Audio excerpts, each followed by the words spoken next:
بسم الله الرحمن الرحيم. الحمد لله ومرحبا بكم جميعا. طبعا نحن سعداء اليوم بأن نجتمع في هذا المكان وهو مقر التجمع الوطني من أجل العدالة والديمقراطية وعد. وهذا المقر سيقوم بنشاطات يقوم بها التجمع في بقية مدن ليبيا الحبيبة. تجمع يجمع كل الليبيين من مناطقهم المختلفة وفي مدنهم المختلفة، ويهدف إلى توحيد الجهود وحشد الإمكانيات من أجل المساهمة في بناء ليبيا الجديدة بعد ثورة 17 فبراير. أيها الأعزاء، تجمعنا من أجل كما قلت جمع الكلمة وتوحيد الجهد، وسنبذل كل ما نملك من جهد طبعا من أجل نساهم نوعي الشعبي بمصالحه وما يتطلع إليه في المستقبل. تجمعنا جاء من أجل أن يحقق أو يسعى لتحقيق ما يريده شعبنا بعد ثورة 17 فبراير، وهو يريد طبعا الحياة السعيدة، يريد الحياة الكريمة، يريد وطنا واحدا متحدا بإذن الله تعالى، وطن يعيش فيه كل الليبيين متساويين في حقوقهم، وكل المناطق تستفيد من ثروة هذا البلد وتوزع هذه الثروة بطريقة عادلة بين جميع سكانه وأهله. تجمعنا جاء مرة أخرى نقولها من أجل أن يجمع كل الليبيين في مشارقهم من المشرق والمغرب والشمال والجنوب، لأننا نسعى لهدف واحد وهو وحدة هذه البلاد ورفاهية هذا الشعب. بإذن الله تعالى سنساهم، وأولى خطواتنا التي سنساهم بها هي في المساهمة الفاعلة والفعالة في انتخابات المؤتمر الوطني، سيكون أول خطوة لبناء ليبيا الجديدة، وبعدها بإذن الله أيضا لجنة 60 التي تضع دستور بلادنا الدائم. وسيستمر تجمعنا بعد كل ذلك للمساعدة في دفع الحكومة الراشدة بإذن الله تعالى التي سينتخبها شعبنا عن طريق الانتخابات الحرة والنزيهة. مرة أخرى أيها الأصدقاء أيها الأحبة، أرحب بكم في مقرنا هنا في مدينة البيضاء، مدينة معروفة وغنية عن التعريف، انطلقت منها الثورة وساعدت، وثورة البيضاء وثورة مدينة البيضاء هي التي ساعدت في دفع وفي انتصار ثورة 17 فبراير في بنغازي. شعب واحد بإذن الله تعالى وأهداف واحدة، وسنبنيها كلنا مجتمعين. ليبيا دولة زاهرة عزيزة، دولة توفر الرخاء لأهلها ولشعبها، وتوفر الرخاء أيضا والسلامة لمن حولها.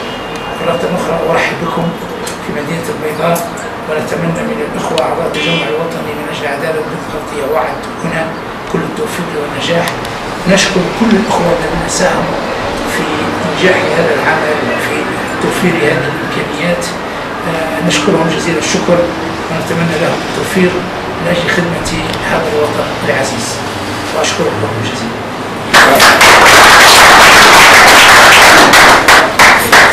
بسم الله الرحمن الرحيم، والصلاة والسلام على سيدنا محمد وآله الطيبين الطاهرين.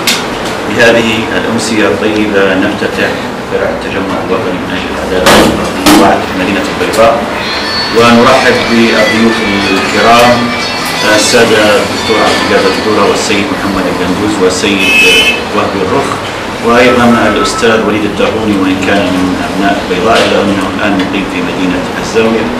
ولا يعني لا نملك أن نقول الأستاذ أشرف بن علي الذي كان له دور كبير في إتاحة الفرصة للتجمع لإقامة هذا المقر هنا، فجزاه الله عنا خير الجزاء. ويعني ما عنده شميك كما نقولون احنا، يخدم في بلاده ويخدم في وطنه.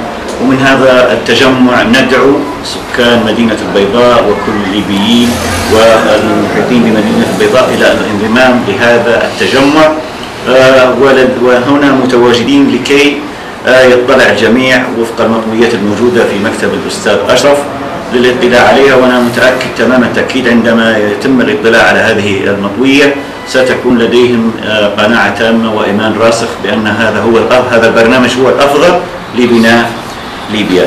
فنتمنى جميع ليبيا جميعا التقدم لها والرقي، وأن تكون في مصاف الدول المتقدمة. والسلام عليكم ورحمة الله.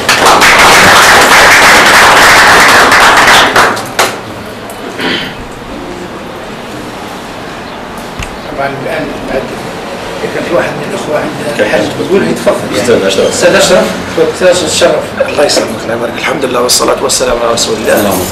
يشرفني اليوم أن يكون أستاذي الدكتور عبد القادر الدورة بضيافتي، هو المجموعة المباركة اللي جاية معهم من بنغازي، والأستاذ وليد رفيق الطفولة ورفيق الدراسة، واليوم شرفنا من مدينة الزاوية الأستاذ أحمد عبد الكريم، مجموعة كلها جميع ضيوفنا بارك الله فيكم. نحن تجمعنا هذا يعني نسعى لتحقيق أهداف ثورة 17 فبراير، هذه الثورة المباركة التي حباها الله برعايته من أول يوم، ولولا رعاية الله سبحانه وتعالى لما نجحت هذه الثورة، والحمد لله أولا وأخيرا. نسعى الآن إلى الانتقال من مرحلة الثورة إلى مرحلة الدولة، ولا شك أن هذا النظام البائد في نظري أنا شخصيا جثم على صدور الليبيين، والليبيين وليبيا لم تعش تجربة انتخابية ديمقراطية بالمعنى الديمقراطية إلا مرة واحدة في تاريخ ليبيا، كانت أيام الملك رحمة الله عليه إدريس السنوسي. الآن دورنا ودور تجمعنا إن شاء الله المبارك، نسأل الله أولا أن يوفقنا لما فيه الخير ليبيا أولا، وأن يوحد صفنا. نسعى لأن تكون ليبيا واحدة، شعبنا واحد، نسعى لتحقيق الرفاهية، وأن يعم العدل والقانون وسيادة القانون دولتنا الحبيبة. نشكركم جميعا، نسأل الله سبحانه وتعالى أن يوفقنا لما فيه خير ليبيا، وشكرا على ترحيبكم ليبينا، وشكرا على تشريفكم لنا في مقر التجمع، ونسأل الله تعالى التوفيق للجميع. إن شاء الله. واحد عنده تعقيب.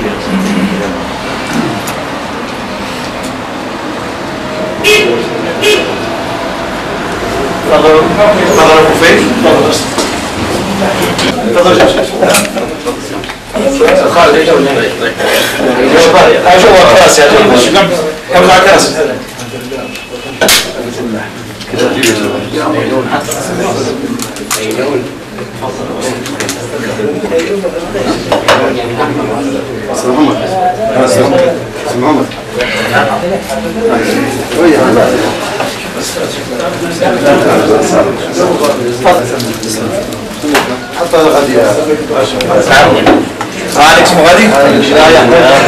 مشاهدينا الكرام، نحييكم من مدينة البيضاء حيث افتتاح مقر التجمع الوطني من أجل العدالة والديمقراطية، إحدى المؤسسات التي يعول عليها الشعب الليبي أنها تدفع بالديمقراطية الحقيقية إلى الأمام، إلى أن نرى دولة الانتخابات والدستور، وحيث يكون الليبيين سواسية بعد أن عانوا لسنوات طويلة من التجهيل ومن القمع ومن الغياب بشكل تام عن مسار الحياة الديمقراطية. الحديث عن التجمع الوطني من أجل العدالة والديمقراطية، نرحب بالدكتور عبد القادر الدورة. أهلا وسهلا بك التجمع. مرحبتين، أهلا وسهلا أستاذي. ألف مبروك يعني افتتاح هذا المقر، وإن شاء الله يكون يعني خطوة إلى الأمام على درب العدالة والديمقراطية الفعلية. لو تحدثنا عن هذا التجمع. أولا شكرا للاستضافة. طبعا نحن سعداء جدا اليوم في مدينة البيضاء، جينا الإخوة هنا فرع التجمع الوطني من أجل العدالة والديمقراطية وعد في منطقة الجبل الأخضر، قاموا بجهد ذاتي. طبعا نحن ما فيش جهة أخرى من تمويلنا كله ذاتي، قاموا بتمويل ذاتي وبجهد ذاتي بإنشاء هذا المقر، وافتتحنا هذا اليوم ونحن سعداء بهذا الافتتاح. طبعا التجمع الوطني من أجل العدالة والديمقراطية من أولى التجمعات ذات الطابع السياسي نقدر نقول لك اللي تم إنشاؤها في ليبيا بعد ثورة 17 فبراير. فقد كان هناك أول اجتماع في يوم 7 من شهر أبريل عام 2011، وكان اجتماع طبعا مبدئي، وتوالت الاجتماعات فيما بعد حتى وصلنا إلى إشهار التجمع الوطني في شهر 9 2011 في بنغازي.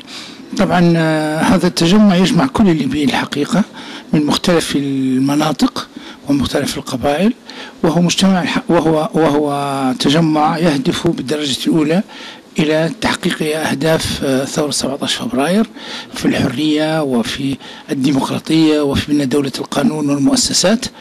ويبذل هذا التجمع كل الجهد الممكن من أجل شرح هذه الأهداف وتبيانها للناس ومساعدة الناس على فهم التطورات السياسية والديمقراطية التي تشهدها بلادنا.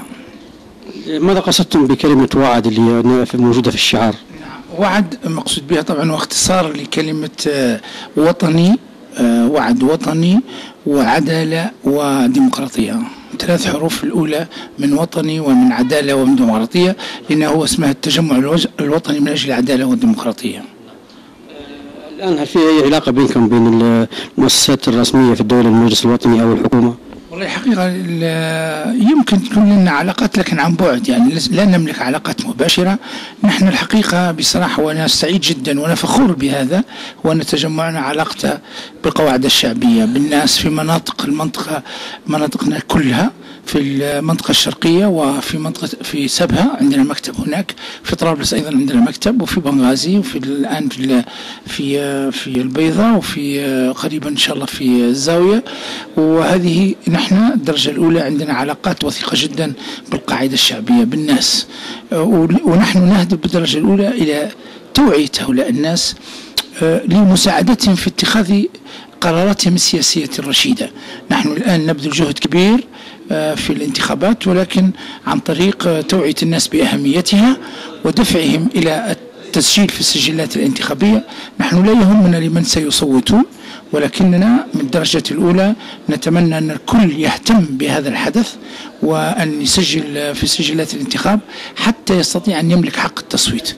إنها فرصة تاريخية للشعب الليبي، ننبه ونؤكد ونحث كل الليبيين على الاستفادة منها، وهي تبدأ بالتسجيل في سجلات الانتخاب. هذا ما يقوم به التجمع في الوقت الحاضر في جميع مناطق البلاد الحقيقة. يعني شكرا يا سيدي، بارك الله فيكم. شكرا. أيضا معنا دكتور مصطفى دلاف، أحد مؤسسي التجمع الوطني لأجل العدالة والديمقراطية ورئيس فرع البيضاء. أهلا وسهلا بك دكتور مصطفى. أهلا بك. تستضيف يعني باقي زملائك من هذه النخبة الطيبة في التجمع الوطني للعدالة والديمقراطية، ماذا يشكل هذا المقر تحديدا وماذا سيقدم للمواطنين في مدينة البيضاء؟ بسم الله الرحمن الرحيم، والصلاة والسلام على سيدنا محمد وآله الطيبين الطاهرين. أولا أحيي الإذاعة المرئية الليبية الوطنية على هذا الاستضافة، وليس بغريبة عليها، لأن الآن نحن نشتغل في ظل الشرعية القانونية. فيه قانون خاص بضوابط الكيانات السياسية، قانون رقم 30، من خلال هذه المظلة نعمل جميعا من أجل الرقي بليبيا ومن أجل الوضع الأسس الصحيحة لليبيا. فباعتبار أن التجمعات والكيانات السياسية باعتبارها إحدى وسائل تنوير الرأي العام وإحدى توجيه الشعوب نحو المسار الصحيح للديمقراطية، فنقوم من خلال هذا التجمع بهذه الناحية للربط بيننا وبين الرأي العام وبين توجهات الحزب بالتجمع بالطرق الصحيحة والطرق السليمة والمشروعة قانونا لتداول السلطة. ما العمل الذي قمتم به في انتخابات أو تسجيل انتخابات المؤتمر الوطني في حدود نطاق الفرع؟ الآن حاليا طبعا أنت عارف الدائرة هي دائرة قصر ليبيا والبيضاء وشحات والمرج، من المرج وشرقا إلى شحات.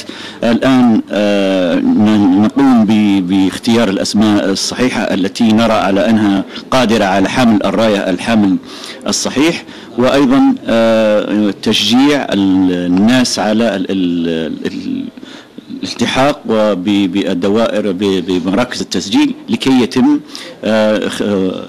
أخذ بطاقات الانتخاب، ومن خلالها ننطلق لممارسة حقنا الانتخابي المشروع قانونا.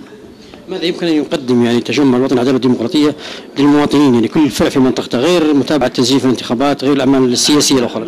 أنت عارف التجمعات وكيانات السياسية هدفها الأول هدف سياسي، ثم تأتي بعد ذلك الأهداف الأخرى الاقتصادية والاجتماعية والثقافية. والآن أن التجمع لازال في خطواته الأولى ولازال في مرحلة المشي التدريجي، فأقل شيء يعني هذه خطوة نخطوها ونسأل من الله سبحانه وتعالى أن يوفقنا إلى خطوات أكبر، ولكن ليس عن طريق القفزات التي قد لا يعني تحمد عواقبها، ولكن الخطوات التدريجية شيئا فشيئا نستطيع أن نصل إلى تقديم الخدمات الاقتصادية والاجتماعية وأيضا الثقافية، وكذلك الأطر السياسية للدولة الليبية من خلال مبادئ وأهداف التجمع الوطني من أجل العدالة والديمقراطية وعد. شكرا على واجب.